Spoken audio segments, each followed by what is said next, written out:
votre présence ce matin.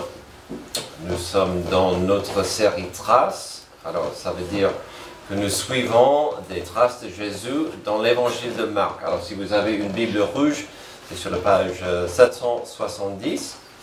Sinon, vous aurez nos versets sur l'écran, mais parfois, ce n'est pas toujours facile à voir toutes les paroles. Alors, traces. On suit les traces de Jésus. Marc, il va vite, il aime bien l'action, donc on arrive, et vous allez voir aujourd'hui, on arrive presque vers la fin de Marc. Jésus s'approche à la fin de son ministère, on verra des traces de ça tout à l'heure. Mais, si vous étiez là dimanche dernier, vous savez que mon introduction de notre passage tournait autour d'une liste de grands scientifiques. Il y avait une liste aléatoire, ce n'était pas qui était le plus grand, plus important, mais on avait une liste, Thomas Edison, Leonardo da Vinci, Stephen Hawking, Nikola Tesla, Louis Pasteur, Marie Curie, Isaac Newton, Albert Einstein. On a parlé de plusieurs choses, plusieurs idées. Alors, ce n'était pas fait exprès, mais devenait le thème de notre introduction ce matin. C'est la science. C'est la science. On va parler un peu de science. Si je vous lance deux grands mots, pas des gros mots, mais des grands mots, comme ça, il est possible qu'ils vous parlent. Le géocentrisme et le héliocentrisme. Alors pour certains, ça vous dit quelque chose, pour d'autres, peut-être c'est vraiment caché, loin, loin, loin, ou même vidé de vos cerveaux. Je suis désolé pour les élèves et nos professeurs, nos enseignants, mais on aura une petite leçon de science ce matin. Mais pour illuminer certains, ou plutôt rafraîchir la mémoire des autres, regardons une vidéo. Donc Marilyn, est-ce que tu peux tuer la lumière?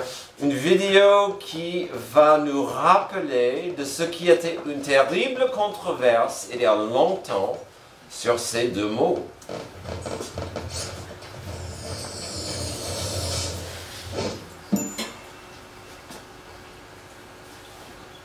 Comme Captain Julia et son fidèle lieutenant Tom, les hommes ont toujours voulu savoir comment l'univers était fait. Mais les hommes n'ont pas eu toujours la même vision du système solaire qu'aujourd'hui.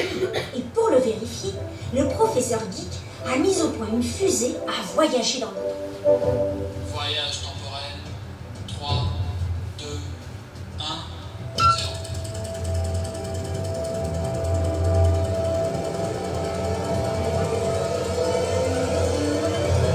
C'est ainsi qu'en Grèce antique, Aristote et plusieurs astronomes grecs pensent à cette époque que c'est le Soleil qui tourne autour de la Terre.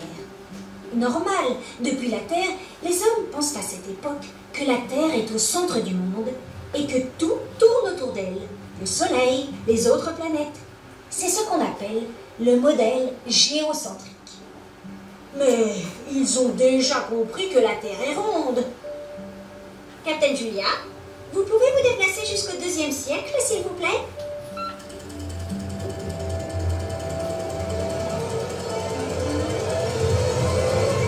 Ptolémée, en Égypte, défend l'idée que la Terre tourne autour d'un point imaginaire. Pour lui, elle n'est plus le centre de l'univers. Cependant, il continue quand même de penser que le Soleil et les planètes tournent autour de la Terre. Il faut attendre le XVIe siècle. Nicolas Copernic propose, en faisant de savants calculs, un système différent qui met le Soleil au centre du système. C'est le système héliocentrique. Vous imaginez qu'avec une telle évolution dans la représentation de notre univers, tout le monde n'est pas d'accord.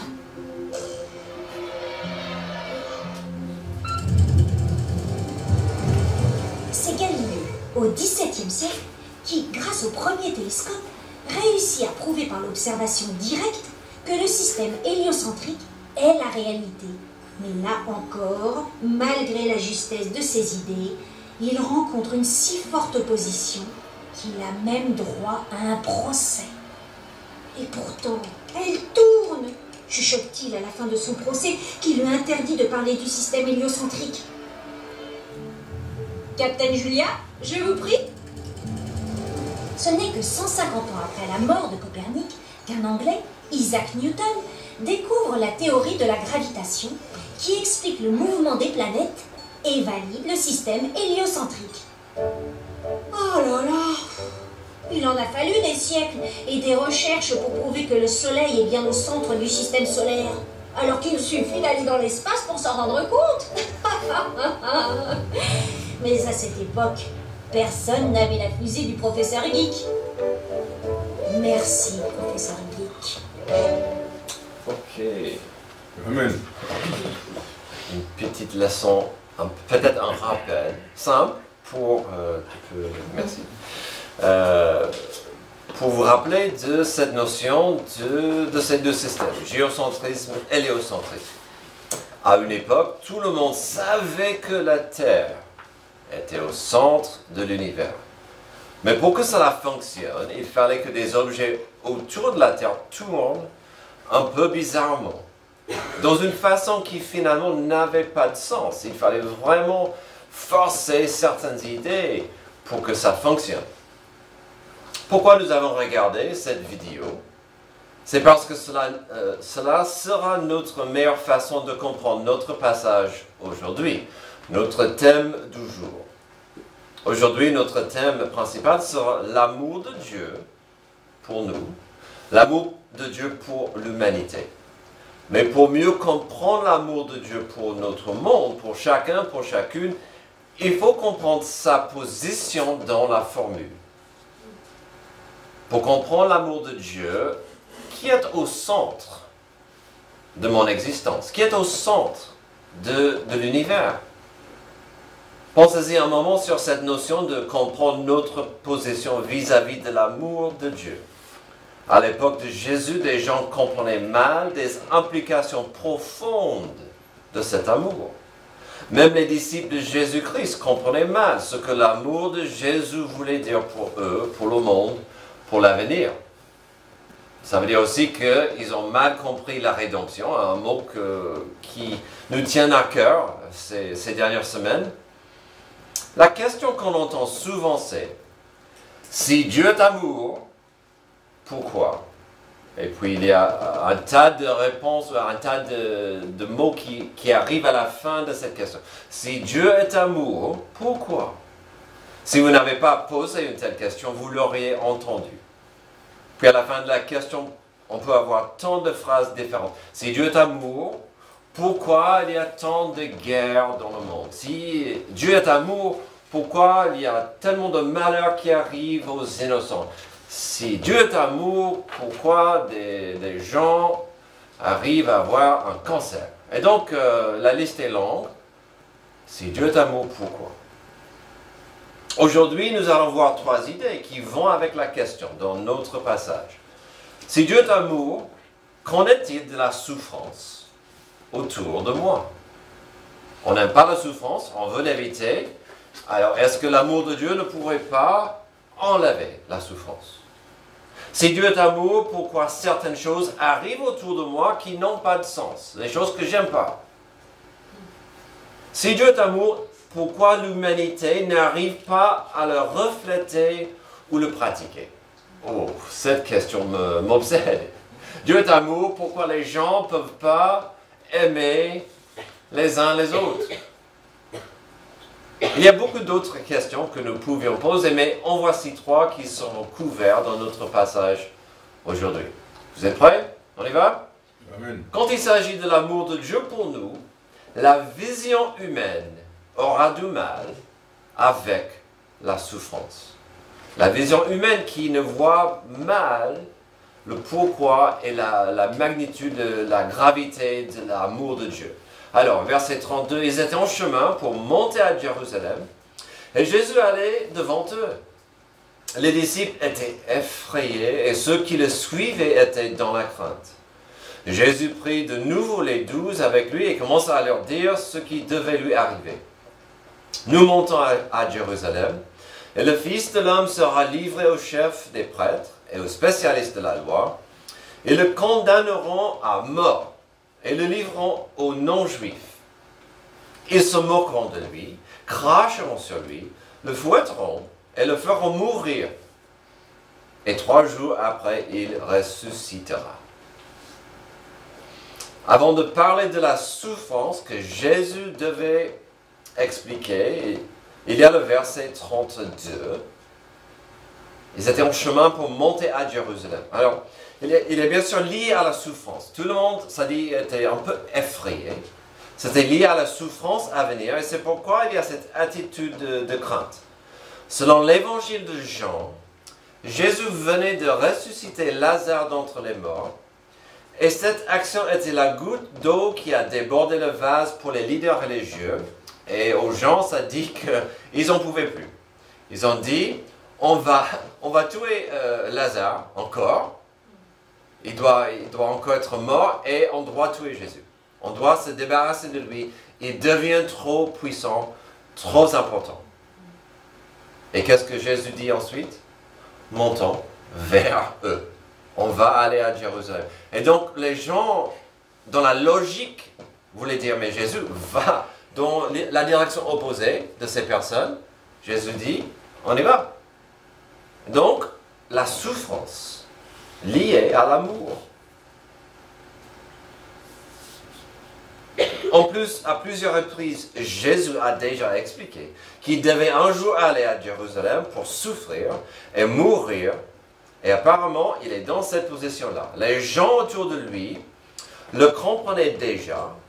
Mais ensuite, Jésus devait expliquer aux 12 la liste détaillée de sa souffrance. Alors, je ne sais pas si vous avez saisi, mais dans versets 32 et 33, il y a plus que les 12. Donc, les gens pensent qu'il y avait aussi d'autres disciples, d'autres fidèles, qui, surtout après la résurrection de Lazare, qui voulaient être avec Jésus. Et donc, il y a les 12, et puis beaucoup d'autres gens qui suivaient Jésus, et tout le monde a peur. Mais ça, c'est une mauvaise idée, Jésus. Il ne faut pas y aller. Il ne faut pas. Mais ensuite, Jésus devait expliquer aux 12 la liste. C'est ici où je dois vous rappeler brièvement du mot rédemption. On en parle souvent, et pourquoi pas, car c'est un des plus grands thèmes dans la Bible et l'histoire de l'humanité avec Dieu. Son définition simple est action de ramener quelqu'un au bien, de se racheter. Au niveau spirituel ou biblique, nous avons aussi faire libérer un prisonnier par le versement d'une rançon. En parlant de Christ, sauver l'humanité par la rédemption. Alors, afin que Dieu libère l'humanité de la malédiction du péché, il fallait satisfaire la justice de Dieu.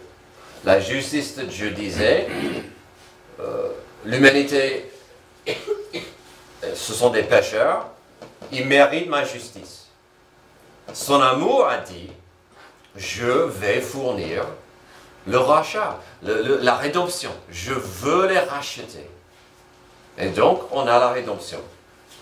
La justice de Dieu exige une séparation entre nous et lui. Cette séparation implique un vide en soi pendant nos vies terrestres et ça continue même après notre mort ici-bas. L'amour de Dieu pour sa création maudite lui a poussé de nous racheter ou au moins d'offrir la rédemption. Jésus-Christ devait accepter la position de devenir le sacrifice de substitution. Puisqu'il était innocent et parfait, sa mort était censée prendre nos péchés et nos torts sur lui. Dieu allait accepter ce sacrifice pour satisfaire sa justice. Enfin bref, Jésus a dit, je prendrai les torts, les péchés du monde, je mourirai sur la croix pour eux. C'est disponible, ils peuvent accepter. Dieu a dit, ok, c'est acceptable. Donc, quand quelqu'un comprend et peut accepter que Jésus-Christ a pris sur lui ses péchés et ses peines, et que Jésus est mort à notre place, notre compréhension ou notre vision sur l'amour de Dieu change. Mais un sacrifice implique de la souffrance. Jésus a bien expliqué la souffrance qu'il devait subir, car il devait subir l'injustice des pécheurs, afin de nous offrir la justice et l'amour de Dieu. Cette injustice étant pénible mais nécessaire, au verset 34. Avec cette liste terrible, ils se moqueront de lui, cracheront sur lui, le fouetteront et le feront mourir. Alors toute souffrance sur terre aujourd'hui revient à l'introduction du péché dans le monde. C'est pourquoi la première prophétie dans la Bible, au Genèse 3, était d'un libérateur, un sauveur, qui allait un jour gagner contre le cruauté de la souffrance du péché et la mort. On ne peut pas éviter la souffrance dans ce monde. Cette souffrance du péché était malheureusement nécessaire pour Jésus-Christ parce qu'il nous aime et son désir c'était de nous libérer. Mais qu'est-ce que les disciples ont entendu et compris ce jour-là? Ils ont surtout raté la fin de la déclaration que Jésus allait gagner par sa résurrection. Ils ont entendu Jésus parler de sa souffrance imminente et cela leur a fait peur. C'est compréhensible. Qu'en est-il pour nous? Est-ce que grand-chose a changé depuis? Si on a une mécompréhension de l'amour de Dieu, la souffrance devient finalement sa faute. Si je comprends mal l'amour de Dieu, la souffrance devient la faute de Dieu. Amy aime bien de dire souvent qu'elle entend, si Dieu est puissant, il n'est pas amour. Si Dieu est amour, il n'est pas puissant à cause de la souffrance. Et quand on comprend l'amour de Dieu pour nous, la souffrance prend une autre compréhension. Mais si on comprend mieux l'amour de Dieu pour nous, la rédemption et la souffrance qui en est liée devient plus gérable, car nous ne voyons pas juste un Dieu qui comprend, mais un Dieu qui peut dire « Je connais ta souffrance et j'ai même goûté ta souffrance pour toi ». Quand il s'agit de l'amour de Dieu pour nous, la vision humaine aura du mal avec la souffrance, aussi la vision humaine aura du mal avec la sagesse. Jacques et Jean, les fils de Zébédée, s'approchèrent de Jésus et lui dirent. Alors, cette conversation me fait mal, parce que ça tombe mal après la déclaration de Jésus, mais ces mecs étaient humains. Ils étaient égoïstes, on verra la suite. S'approchèrent de Jésus et lui dirent, Maître, nous voudrions que tu fasses pour nous ce que nous te demanderons. Il leur dit, que voulez-vous que je fasse pour vous? Accorde-nous, lui dirent-ils, d'être assis l'un à ta droite, l'autre à ta gauche. Quand tu seras dans ta gloire. Ils ont sauté quelque chose. Jésus leur répondit, vous ne savez pas ce que vous demandez. Pouvez-vous boire la coupe que je vais boire ou être baptisé du baptême dont je vais être baptisé? Nous le pouvons, dirait-il. Alors, je vous ai mis une astérix. Pas Obélix, juste astérix. Pourquoi? Parce que ça veut dire la sagesse de Dieu. La sagesse divine. La vision humaine aura du mal avec la sagesse de Dieu. Et ça se voit dans ce contexte, dans ce passage. Ici, nous avons une dichotomie classique de la sagesse humaine et la sagesse de Dieu. Au lieu de bien écouter et de comprendre ce que Jésus venait de dire, ces deux hommes ont sauté la souffrance et ses implications. Ils sont venus à lui avec une demande qui, selon la sagesse humaine, est tout à fait correcte. Jésus, quand tu reviens dans ta gloire, tu es sur le trône de David. On a une petite demande à te faire, que nous soyons à ta gauche et à ta droite. S'il te plaît. Et on ne sait pas pourquoi, mais Jésus semblait, pas préféré, mais il semblait avoir une relation assez proche avec ces deux et Pierre. Jacques, Jean et Pierre étaient vraiment son groupe avec qui il passait plus de temps. Il avait le privilège de voir plus de miracles merveilleux. Donc, ils ont dit, pourquoi pas jouer sur ça et demander à Jésus des places d'honneur. Ça, c'est sage, selon la sagesse humaine. Mais Jésus ne pouvait pas permettre cette attitude égoïste et un peu paresseuse. Ils ont sauté la souffrance pour arriver à la gloire. Et Jésus voulait que l'on comprenne que les deux vont ensemble. C'est pourquoi au verset 38, il a parlé de sa coupe et à son baptême à venir. Encore dans la hâte et dans leur ambition, ils ont raté que Jésus parlait toujours de la souffrance. Il n'a pas changé le sujet, c'était eux. Jésus devait en revenir. Alors, qu'est-ce que ça veut dire de boire de cette coupe et participer au baptême? Contextuellement parlant, que ce soit la culture juive ou dans la culture biblique, de boire à la tasse, c'est une expression qui désigne le fait d'être rassasié. Que ce soit pour une action bénéfique ou pénible, ça voulait dire d'y aller à 100%. La tasse, de prendre la tasse. Vous n'avez pas droit, dans ce contexte, d'un petit goûter, un peu de juste... c'est quoi le mot que je cherche? Un gorgée, merci. Ce n'était pas ça. C'était de prendre tout le verre. Tout. 100%. Que ça soit pour le bien ou le mal, que ça soit pénible ou bénéfique. C'est pourquoi parfois dans les psaumes, on voit cette notion de boire la coupe pénible. Et donc il disait, écoutez, vous n'avez pas droit à juste une petite gorgée. Ça ne fonctionne pas comme ça. Cela explique ensuite son baptême. Alors, il y a plusieurs types de baptême dans le monde, mais je vous rappelle, le mot veut dire immersion. D'être 100% immergé, comme un sous-marin, ou comme Mamoni, ou Bergerac. Totalement submergé. Arnaud aussi. Il a dit, il vient une coupe, un baptême, qui implique 100% de vous. Et il n'a pas laissé la notion de la souffrance, même si les gens ne voulaient pas penser à la souffrance. Mais il dit, il faut penser à ces choses. C'est pourquoi Jésus devait continuer dans ce sens. Verset 39, Jésus leur répondit, vous boirez en effet la coupe que je vais boire, et vous serez baptisés du baptême dont je vais être baptisé. Mais quant à être assis à ma droite ou à ma gauche, cela ne dépend pas de moi.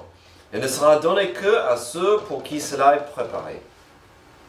Après avoir entendu cela, les 10 autres commencèrent à s'indigner contre Jacques et Jean. Bien sûr, la sagesse humaine va dire, comment osez-vous encore rater l'importance des paroles de Jésus sur la souffrance de le suivre?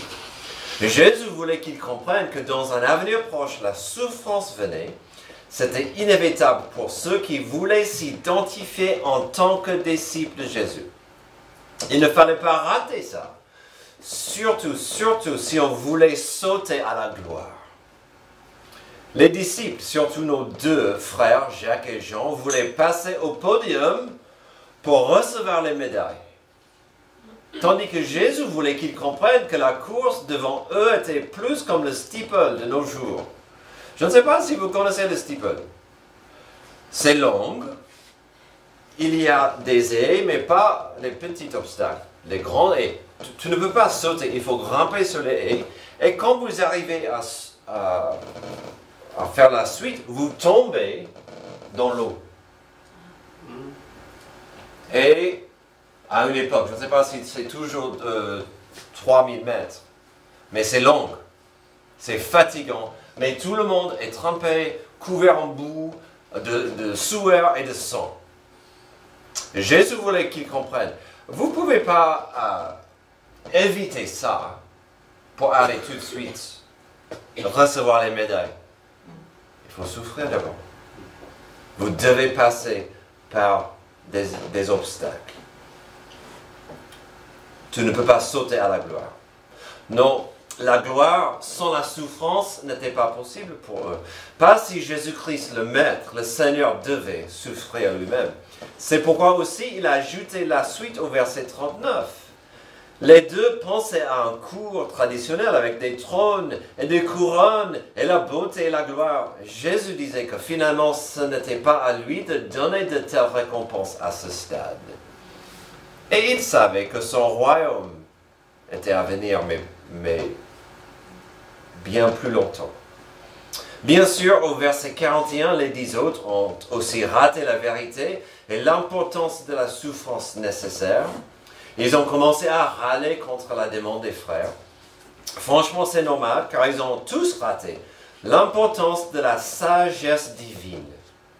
On trouve encore cette notion compréhensible d'égoïsme qui venait d'une vision et compréhension humaine.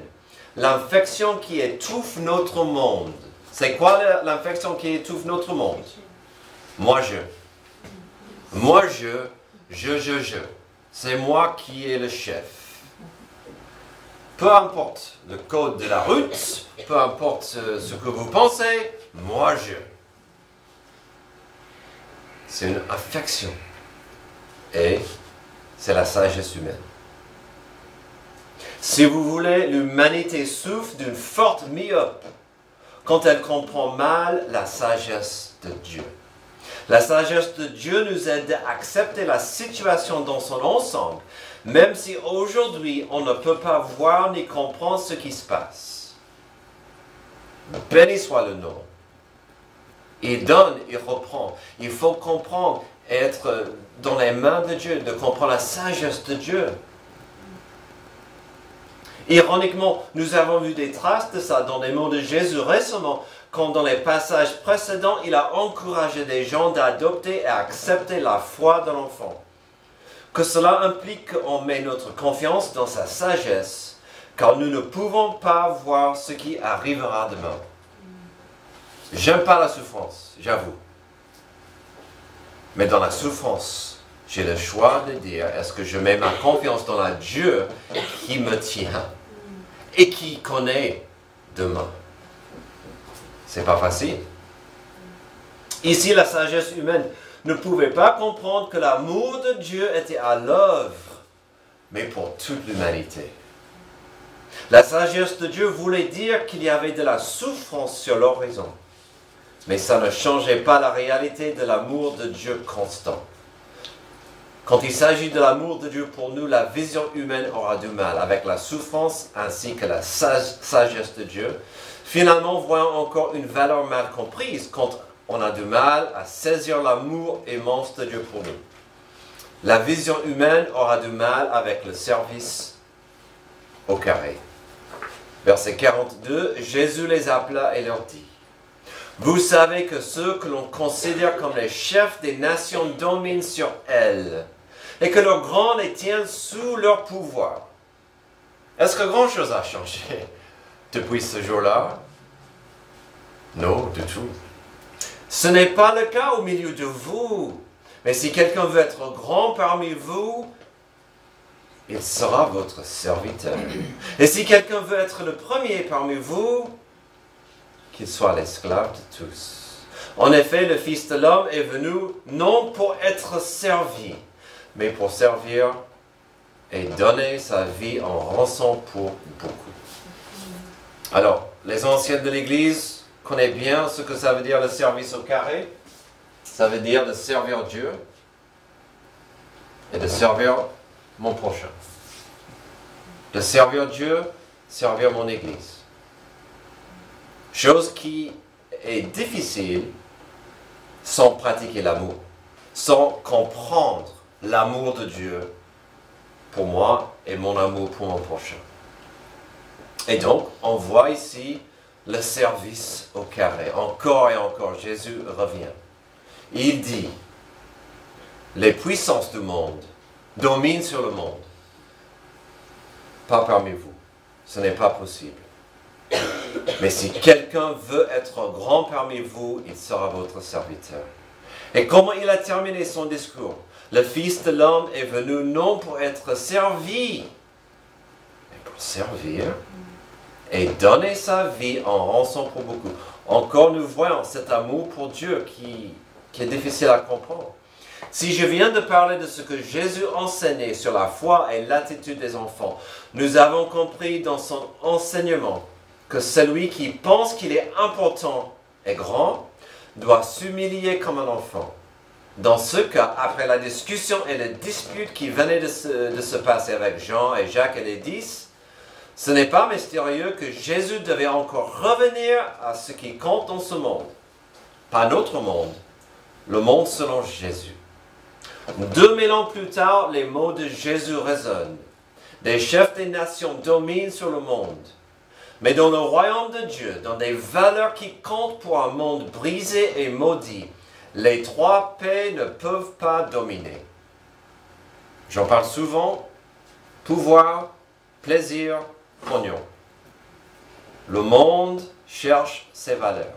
Et Jésus disait, ces choses ne peuvent pas être ce qui vous pousse. C'est pas possible. Ces choses vont dominer dans ce monde brisé, mais elles ne peuvent pas dominer parmi nous si nous voulons faire une différence. Voici un message que Jésus a souligné à plusieurs reprises dans les passages précédents. Encore, il va insister. Il a dit ceci, et regardez attentivement au verset 43. Ce n'est pas le cas au milieu de vous, mais si quelqu'un veut être grand parmi vous, il sera votre serviteur. Si quelqu'un veut être le premier parmi vous, qu'il soit l'esclave de tous. En effet, le Fils de l'homme est venu non pour être servi, mais pour servir et donner sa vie en rançon. Si quelqu'un veut être important, si quelqu'un veut avancer, si quelqu'un veut faire une différence, c'est clair ici.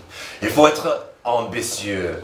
Il faut grimper sur les autres. Il faut marcher sur la moindre personne qui vous embête. Ah non.